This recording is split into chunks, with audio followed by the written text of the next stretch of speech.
রাখির দিনটা ছিল একটা বৃষ্টিমুখর দিন। সকাল থেকে সারা দিন সেই দিন বৃষ্টি হয়েছে, সেরকমভাবে কোনো খরাই দেয়নি।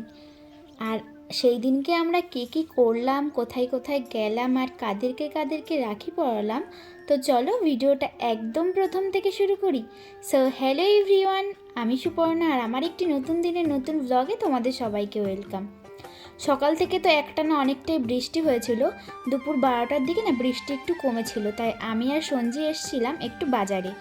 আমার যেহেতু আগের দিন রাত্রেবেলায় রাখি কেনা হয়ে গেছিলো, মানে আমার বাবাই কিনে নিয়ে এসেছিলো, কিন্তু সঞ্জিতার কেনা হয়নি বলে ও এসেছিলো রাখি কিনতে, ওর ভাইকে পরাবে বলে।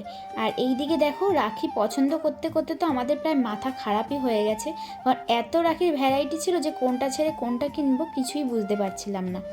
তারপর চলে এলাম মিষ্টির দোকানে। দুপুর দুপুর হয়ে গেছিলো, আর মিষ্টির দোকানে দেখেছো কতটা ভিড়। এই ভিড় ঠেলে আমরা তাড়াতাড়ি করে মিষ্টি নিচ্ছিলাম, তার ফাঁকে আমাদের সাথে একটা খুব বাজে ঘটনা ঘটে গেল। সেটা হচ্ছে, আমরা একটাই ছাতা এনেছিলাম, আর এই ছাতাটা কিন্তু সেরকমভাবে কোনোদিনও ইউজ করা হয়নি। তারপরে যেই ছাতাটা ও টান মারলো, অমনি ছাতাটা খুলে, মানে ছাতার ডান্ডিটা খুলে একদম হাতে চলে এসছে। কী যে করে না মেয়েটা, কোনো কাজ বাজ পারে না আর এইসব করতে চায়। না না, একদম জোক করছিলাম, ও কিন্তু সব কাজ পারে।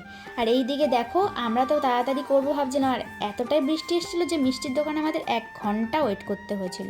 আর ওখানে যেই টাকাগুলো দেখতে পেলে, ওই টাকাগুলো না কে একজন ফেলে দিয়ে গেছিলো, কিন্তু কেউই কুড়িয়ে নিচ্ছিল না। কেউ যদি লোকজন না থাকতো আমিই কুড়িয়ে নিতাম, শুধু মান সম্মানের খাতিরে না আমি কুড়াইনি। তারপরে দেখো, আমরা কিন্তু অনেকটা চলে এসেছিলাম বাড়ির কাছাকাছি, দেখি আবার বৃষ্টি শুরু হয়ে গেছে। তো কি করব, আবার একটা দোকানের সামনে বসে আমরা ওয়েট করছিলাম যে কখন আবার বৃষ্টিটা একটু কমবে। যেহেতু ছাতা ছিল না, এরকম করেই আমাদের বাড়ি আসতে হতো। অনেক কষ্টে বাজার থেকে বাড়ি আসার পর আমি কিন্তু সব কিছু রেডি করে নিয়ে চলে এসেছি।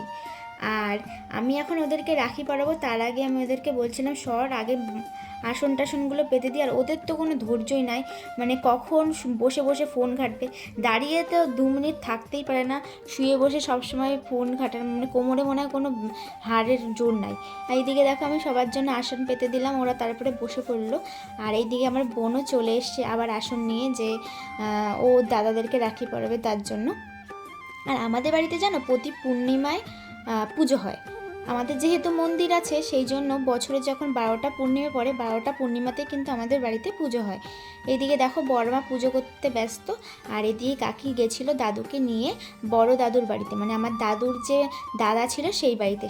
সেই বাড়ির ঠাম্মির না অনেকটা শরীর খারাপ, মানে খুবই শরীর খারাপ।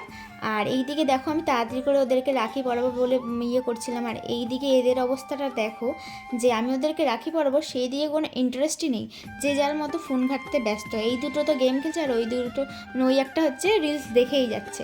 আর এই দিকে মুখের অবস্থা দেখো, আমার ভাই এত জোরে ওর মুখটা চেপে দিয়েছে যে ওর কিন্তু মুখে ভীষণ জোরেই লেগেছিল। ওর হাসি মুখ দেখে হয়তো তোমরা বুঝতে পারছো না, কিন্তু ওর কিন্তু অনেকটাই লেগেছিল। আর এইদিকে আমি ওকে দেখো রাখি পরানোর স্টাইল করছিলাম, যে কোন দিক দিয়ে ভিডিও ভালো আসবে সেটা বোনকে দেখার জন্য। তারপরে এক এক করে আমি সবাইকে রাখি পরিয়ে দিলাম। আর ওই দিনকে কিন্তু আমি অনেককেই রাখি পরিয়েছিলাম। আর এখানে কিন্তু আরও দুটো ভাইয়ের আসার কথা ছিল, কিন্তু ওরা কিন্তু আসতে পারেনি, মানে এসেছিলো অনেকটা লেট করে এসেছিলো বলে। আর আমাদের যেহেতু মামা বাড়িতে যাওয়া ছিল, ওই জন্য আমি এদেরকে তাড়াতাড়ি করে রাখিটা পরিয়ে দিলাম। আমাদের জন্য টোটো এসে দাঁড়িয়েছিল, তাই আমার কাকাও বকাবকি করছিল যে তাড়াতাড়ি কর, এত নকশা করতে হবে না, দিয়ে তাড়াতাড়ি মামা বাড়িতে যা। এদিকে আমি ওকে মিষ্টি খাওয়াবো, ও তো খাবে না, মানে লজ্জা পায় না কী পায় আমি তো কিছুই জানি না। তারপরে আমি ওই দেখো ভাইয়ের জন্য রাখিটা খুলছিলাম, তখনই একটু হয়তো যে রাখিটা ছিঁড়ে গেছে। অমনি বলা শুরু করে দিয়েছে যে আমি এই রাখিটা পরবো না, তুমি আমাকে আবার একটা নতুন রাখি কিনে দেবা, আমি এই রাখিটা পরবো না। আমি বলেছিলাম ঠিক আছে, যখন মামা বাড়ি যাবো সেই যাওয়ার পথে তোকে আর একটা রাখি কিনে দেবো। মানে ওর ইচ্ছে ছিল যে ওর হাত ভর্তি রাখি হবে, এরকমই একটা ব্যাপার। আর ওর কিন্তু সবসময় ফ্রেশ ফ্রেশ জিনিস চাই। আর এই দিকে দেখো, মিষ্টির দিকে তো লোভ দিতে ব্যস্ত। আমি জানি ও যখন এই ভিডিওটা দেখবে তখন বলবে যে দিদি তুমি পোস্ট করলে কেন, ডিলিট করে দাও, এই জায়গাটা ডিলিট করে দাও। কিন্তু আমি তো ডিলিট করবো না, এটা আমি স্মৃতি হিসাবে রেখে দেবো। এদিকে দেখো, মিষ্টিও খাইয়ে দিলাম। আর যেই জল খাওয়াতে গেছি, অমনি ও জল খাবে না। এমনিতে বাড়িতে তো সারাদিন জল খাই না, আর এখন তো খাবেই না। আগে মিষ্টিটা খেয়ে নিল। আর আমিও কেমন কিপটে দেখো, এতজনকে রাখি পরাবো, 5খানা মিষ্টি নিয়ে এসেছি, মানে 5খানা মিষ্টি দিয়ে কাজ চালিয়ে দেবো। তারপরে একে আমি রাখি পরাতে গেছি, যেই অমনি যে দেখ তো ভিডিওটা ভালো আসছে কিনা, ভিডিওটা ভালো আসে না। আমি বললাম ঠিক আছে রে বাবা, ভিডিওটা ভালো আসছে, তুই আগে রাখিটা পর। তারপরে এই মিষ্টিটা ভাবলাম হাফ খাবো, ও মা, ও তো না পুরোটাই খাবে। আমি বললাম যে না থাক, পুরোটাই খেয়ে নে। তারপরে ওকেও খাইয়ে দিলাম, মিষ্টি খাইয়ে দিলাম, জল খাইয়ে দিলাম। খাওয়ার পরে আমার তো এদের তিনজনকে রাখি পরানো কমপ্লিট হয়ে গেছে। তারপর বোনের পালা, বোন ওদেরকে রাখি পরাবে। বোন এক এক করে ভাইকে, মানে আমার ভাই, তারপরে রিন্টু, পীযূষ, ওদের তিনজনকে রাখি পরিয়ে দিল। আর ভাই দেখো পিসি বাড়ি যাচ্ছে, কারণ পিসির মেয়েরা ওকে রাখি পরাবে, তাই তাড়াতাড়ি করে ও চলে গেল। ভাইকে তাড়াতাড়ি করে বোন রাখি পরিয়ে দিল। দেওয়ার পরে এক এক করে তো রিন্টুদেরকে পরিয়ে দিল। আর আমার ঠাম্মা ওইদিকে পঞ্চপ্রদীপ নিয়ে এসেছিলো, মানে আমাদের মন্দিরেতে পুজো হয়েছে তোমাদেরকে বললাম, সেই প্রদীপের তাপ নেওয়ার জন্য। আর এইদিকে দেখো পীযূষ কিন্তু আমাদেরকে গিফট দিয়েছিল, মানে টাকা দিয়েছিল। আমি বলেছিলাম যে তোর এখন দিতে হবে না, তাও কিন্তু ও আমাদেরকে টাকা দিয়েছিল। আর আমি আর বোন একটু ভিডিও করে নিলাম। তারপর চলে এসছে দুই ভাই, মানে এরা কিন্তু পীযূষের দুই ভাই, একটা হচ্ছে প্রীতম, একটা হচ্ছে রিতম। ওরা চলে আসলে, আর ওদেরকে আর আসনে বসায়নি। আমি বললাম তোরা খাটেই বসে পড়, তোদেরকে তাড়াতাড়ি করে পরিয়ে দিই।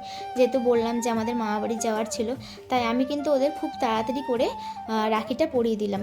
মামাবাড়িতে ঝুলনের অনুষ্ঠান ছিল, সেই অনুষ্ঠান হিসাবে ভোগ দিত, আর সেই ভোগেরই অনুষ্ঠানে আমাদের নেমন্তন্ন ছিল। ভেবেছিলাম যাবো না, যেহেতু বড় ঠাম্মার অনেকটাই শরীর খারাপ, আর বুঝতেই তো পারছো যে কি বলতে চাইছি, ওই জন্যই আমাদের যাওয়া হতো না। যেই একটু অবস্থাটা ঠিক হয়েছে অমনি কিন্তু আমরা চলে গেলাম, যে তাড়াতাড়ি করে খাওয়া দাওয়া করে চলে আসবো। রাস্তাঘাট দেখেই বুঝতে পারছো যে এখনও কিন্তু একটু একটু বৃষ্টি হচ্ছিল। আর আবার সেই টোটোতে বসা নিয়ে ঝামেলা, ভাই তো আমাকে মানে সাইডে বসতে দেবেই না। দেখো দেখতে দেখতে কিন্তু আমার মামাবাড়ির সামনে চলে আসলাম। এটা কিন্তু আমার কাকির বাপের বাড়ি ছিল। সেরকমভাবে তারপরে আর কোনো ভিডিও করা হয়নি। সেদিনকে কিন্তু আমি কিন্তু মানে যে ঝুলনে যে ভোগ দেয়, সেখানে কিন্তু আমি অনেক নতুন নতুন খাবার খেয়েছিলাম, যেগুলো আমি আগে কখনোই খাইনি। হয়তো ইসকনে এইসব প্রসাদ করে, কিন্তু আমি না সত্যি কথা বলতে আগে কখনো খাইনি। কিন্তু সেই ভিডিওগুলো না তোমাদের সাথে নেওয়া মানে শেয়ার করা হয়নি। আর এইদিকে দেখো কুটুরা এসেছিলো মামা বাড়িতে, তাই আমি ওদেরকেও রাখি পরে দিলাম। আর রাস্তায় আস্তে আস্তে কিন্তু আমি 3টে রাখি কিনে এনেছিলাম। একটা দাদুকে পরাবো, একটা কুটুকে পরাবো, আর রিন্টুকে তো আর একটা পরাতেই হতো। ও কিন্তু বলেই দিয়েছিল আমাকে যে তুমি কিন্তু বাজার থেকে রাখি কিনে আমাকে পরিয়ে দেবা। তারপরে আমি এক এক করে ওদেরকে রাখি পরিয়ে দিলাম। আর সেই দিনকে আর সেরকম করে কোনো ভিডিও নেওয়া হয়নি। তো এইটুকুই ছিল ভিডিও দিয়ে। আর তোমাদের ভালো লাগলে অবশ্যই কিন্তু লাইক করে দিও। তারপর আমি বিকেলে পড়াতে এসেছিলাম, আর ওর পড়াতে এসে দেখি বৃষ্টিও ওদের ভাইদেরকে রাখি পরাচ্ছে।